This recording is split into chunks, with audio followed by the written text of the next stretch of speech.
Hello ಗೇಶ್, ನಮ್ಮ ಕರ್ನಾಟಕದವರೇ ಹೇಗಿದ್ದೀರಿ? ಚೆನ್ನಾಗಿದ್ದೀರಾ? ನಾನು ತುಂಬ ಇವತ್ತು ನ್ಯೂಸ್ ನೋಡಿದ್ದೇನೆ.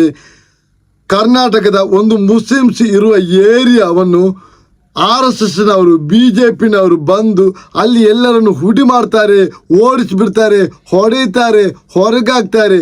ಅಷ್ಟು ಧೈರ್ಯ ಇದ್ದರೆ ಅವ್ರ ಹತ್ರ ನಾನು ಒಂದು ಮಾತು ಹೇಳ್ತೇನೆ, ನೀವು ಆಡುವುದು ಅಲ್ಲಿ ಆಡುವುದಲ್ಲ, ನೀವು ಕೇರಳಗೆ ಬನ್ನಿ. ಕೇರಳದ ಅಷ್ಟು ಧೈರ್ಯ ಇದ್ದರೆ ನೀವು ಕೇರಳದಲ್ಲಿ ಆಡಿ. ನೀವು ಎಂತ ಗ್ರಹಿಸಿದ್ದು, BJP ಅಂದರೆ ಒಂದು ಪೊಲಿಟಿಕ್ಸ್ ಪಾರ್ಟಿ ಮಾತ್ರ, ಒಂದು ಪೊಲಿಟಿಕ್ಸ್ ಪಾರ್ಟಿ ಮಾತ್ರ. ಅದರ ಸಬ್ಬಾಗಿರುವುದು RSS ಮಾತ್ರ. ಅದು ಇಂಡಿಯಾ ಮಹಾರಾಜ್ಯ ನಿಮ್ದಲ್ಲ. ಇಂಡಿಯಾದಲ್ಲಿ ಎಲ್ಲಿ ಬದುಕಬೇಕು, ಹೇಗೆ ಬದುಕಬೇಕಂತ ನಮಗೆ ಗೊತ್ತು. ಹಿಂದೂ ಅವ್ರದ್ದು ಮಾತ್ರ ಅಲ್ಲ ಇಂಡಿಯಾ ಮಹಾರಾಜ್ಯ, ಎಲ್ಲರದ್ದು. ಒಳ್ಳೆ ಹಿಂದೂ ಅವರಿಗಿದ್ದು ಅವರಿಗೆ ಹೇಳುವುದಲ್ಲ. ಈ ಕೆಟ್ಟ ಅಂತ ಅವರಿಗೆ ಮಾತ್ರ ಮನಸ್ಸು ಕೊಳಕಿರುವ ಅವ್ರ ಹತ್ರ ಮಾತ್ರ ನಾನು ಇದು ಹೇಳುದು. ನಿಮ್ಗೆ RSS ಅಂದರೆ, ನಿಮ್ಮ BJP ಅಂದರೆ ಒಂದು ಪೊಲಿಟಿಕ್ಸ್ ಪಾರ್ಟಿ ಮಾತ್ರ. ಅದು ಇಂಡಿಯಾ ಮಹಾರಾಜ್ಯ ಎಲ್ಲರದು. ಅದು ಮುಸ್ಲಿಮ್ದು, ಹಿಂದೂರ್ದು, ಕ್ರಿಶ್ಚಿಯನ್ದು. ನೀವು ಅಲ್ಲಿ ಆಡ್ತೀರಲ್ಲ, ನೀವು ಅಷ್ಟು ಧೈರ್ಯ ಇದ್ದರೆ, ನಿಮಗೆ ಧೈರ್ಯ ಇದ್ದರೆ ನೀವು ಕೇರಳಕ್ಕೆ ಬಂದು ಮಾಡಿ. ಗೌರ್ಮೆಂಟ್ ನೋಡಿ ಬಂದು ಡೆಮಾಲಿಷ್ ಮಾಡಕ್ಕೆ ಚಿಕ್ಕ ಮಕ್ಕಳಿದ್ದಾರೆ ಒಳಗೆ, ಮನೆ ಒಳಗೆ ಡೆಮಾಲಿಷ್ ಮಾಡಕ್ಕೆ ಎಲ್ಲ ರೆಡಿ ಮಾಡ್ಕೊಂಡಿದ್ದಾರೆ. ಒಂದ್ ದಿವಸ ಟೈಮ್ ಕೊಡಿ ಅಂತ ಕೊಡ್ತಾ ಇಲ್ಲ. ಟೈಮ್ ಕೊಡ್ತಿಲ್ಲ. आप समझ सकते हैं कि एक मिनिस्टर भी अभी तक आकर नहीं है, ना एक कोई पॉलिटिशियन आकर है. भीख मांगते हैं इनके पास आकर, पैरों में गिरकर एक वोट डाल दो बोलकर. आज एक भी नहीं है. आप जानते हैं मीडिया का इंचार्ज कौन है? आप ही के लोग हैं. यहाँ पर मस्जिद है, मस्जिद भी फूट जाएगी. आप ही के लोगों का घर उजड़ रहा है, कोई नहीं है देखने वाला.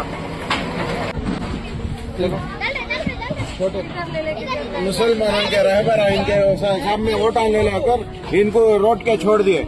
ओरिजिनल रजिस्ट्रेशन एक ही गवर्नमेंट BDA को परमिशन देती है फोड़ने के लिए. दूसरी गवर्नमेंट रेवेन्यू स्टैम्प ड्यूटी लेकर रजिस्टर कर देती है.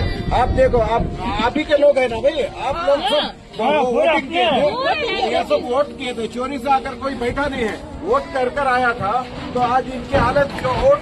ನೀವು ಹೇಳ್ತೀರಿ ಅದಲ್ಲ, ಒಂದು ಮುಸ್ಲಿಮ್ಸ್ ಇರುವ ಒಂದು ಕಾಲೋನಿಯನ್ನು ಮಾತ್ರ ನಿಮಗೆ ಖಾಲಿ ಮಾಡಬೇಕು. ಅದರಲ್ಲಿ ಮತ್ತು ಕಾಲೋನಿಯನ್ನು ನೀವು ಖಾಲಿ ಮಾಡಲಿಲ್ಲ. ನೀವು ನೋಡಿ ಆಟ ಆಡೋದು, ಇದು ನಿಮ್ಮ ಲಾಸ್ಟ್ ಆಟ, ಇನ್ನು ಆಡಲಿಕ್ಕಿಲ್ಲ. ಮತ್ತು ಕರ್ನಾಟಕ ಎಲ್ಲ ಜನರ ಹತ್ರ ಹೇಳ್ತೇನೆ, ನಿಮಗೆ ನನ್ನ ಹೆಸರು ಅಬ್ದುಲ್ಲಾ ನಿಸಾರ್, ನನ್ನ ಚಾನಲ್ ಹೆಸರು ಮಿಂಜಲ್ ನಿಚ್ಚು. ನಾನು ನಿಮ್ಮ ಹತ್ರ ಇದ್ದೇನೆ, ನಾವಿದ್ದೇವೆ ನಿಮ್ಮ ಒಟ್ಟಿಗೆ. ಯಾರು ನೀವು ಹಿಂತಿರುಗಬೇಡಿ, ಮುಂದೆ ಇಟ್ಟ ಕಾಲು ಮುಂದಕ್ಕೆ ಇಡಿ. ಇಂಥ ನಾಯಿ ಅವರನ್ನು ನೀವು ಹೆದರಬೇಡಿ. ಒಂದು ದಿವಸ ಆದರೂ ಹುಲಿಯಾಗಿ ನೀವು ಹೊಡೆಯುವವರಿಗೆ ಹೊಡೆಯಬೇಕು, ದಾಳಿ ಮಾಡುವವರಿಗೆ ದಾಳಿ ಮಾಡಬೇಕು. ಹೆದರಬೇಡಿ. ನಿಮ್ಮ ಇಂಡಿಯಾ ಮಹಾರಾಜ ನಿಮ್ಮದು ಇಂಡಿಯಾ ಮಹಾರಾಜ, ನಮ್ಮ ಇಂಡಿಯಾ ಮಹಾರಾಜ. ಎಂತ ನೀವು ಧೈರ್ಯವಾಗಿರಿ. ನಾವಿದ್ದೇವೆ, ಕೇರಳದವರಿದ್ದೇವೆ ನಿಮ್ಮೊಟ್ಟಿಗೆ, ಕೇರಳದವರಿದ್ದಾರೆ. ಕೇರಳದವರಂತ ಹೇಳಿ ಬರೀ ಮುಸ್ಲಿಮ್ಸ್ ಅವರು ಮಾತ್ರ ಅಲ್ಲ, ಕೇರಳದ ಎಲ್ಲ ಅವರಿದ್ದಾರೆ. BJPಯನ್ನು ಬಿಟ್ಟು ಮತ್ತೆ ಎಲ್ಲ ಅವರಿದ್ದಾರೆ. ನೀವು ಹೆದರಬೇಡಿ, ನಾವಿದ್ದೇವೆ. ಹಾಗಾದರೆ ಓಕೆ, ನಮಸ್ಕಾರ, ಧನ್ಯವಾದಗಳು.